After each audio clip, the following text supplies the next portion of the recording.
You know this guy? This is him now. Feel old yet? I've been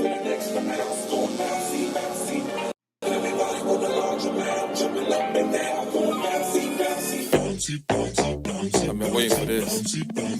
Come on. Off the walls, off the floor. 220 degrees, take off the doors. Put the air in if you stool. Welcome to my bouncy house. You don't want to be the last one out. Hurry up. The plot of this film that I recently watched in theaters is about Tom and Jerry relocate to New York City for a fresh new start. And starting when Jerry the Mouse went inside to the fanciest New York City wedding hotel. Tom the cat gets hired by Kayla to get rid of the mouse. Until Tom and Jerry have to put their differences aside to prevent battling for ruining the hotel, the wedding, and the wedding planner. Now, as I actually finished watching the movie on my local Cinemark at Pearland, what are my thoughts on this movie? It's really hilarious and underrated in my opinion. So let me tell you the reasons why I like this movie. 1. This movie stays faithful to the source material. 2. Having an idea of a Who Framed Roger Rabbit style, despite I have not seen Who Framed Roger Rabbit, but I really want to, for a Tom and Jerry film, is genius. In fact, in my opinion, this film is actually better than the one in 1992, which I have not seen it. 3. The slapstick scenes still holds up to this day. 4. Great soundtrack by composer Christopher Leonard.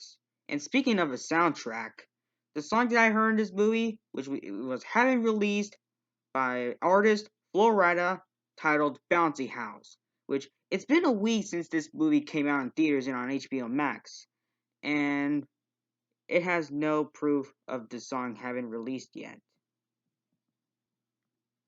5 has some fan favorite characters from the show, such as Butch, Goldie, Toots, and Butch, and etc.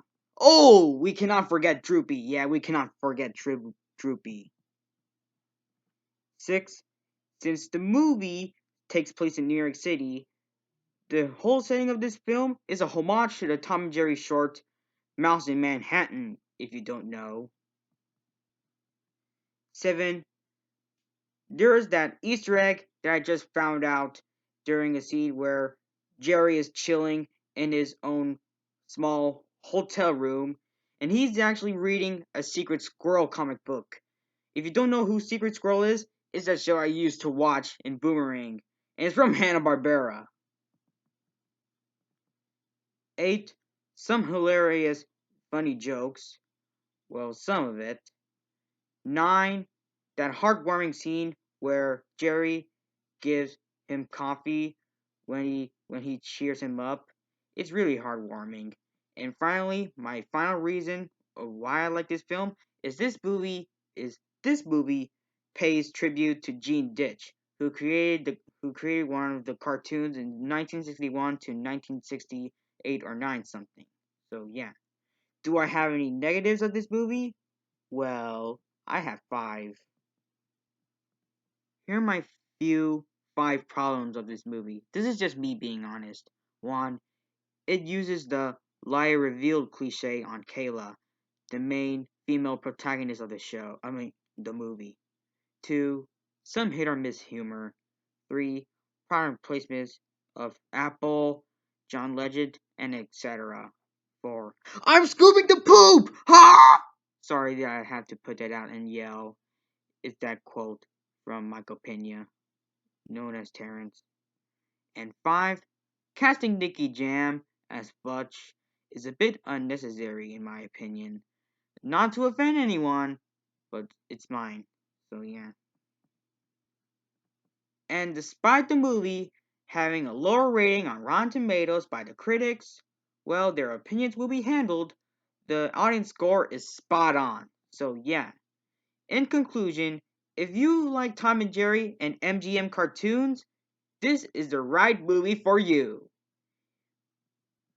My final rating / score on Tom and Jerry gets an 8.3 out of 10. So yeah, that was my review on Tom and Jerry 2021. So yeah, thanks for watching. Make sure to like and subscribe if you want to. And my next movie I'm going to watch on April is Raya and the Last Dragon.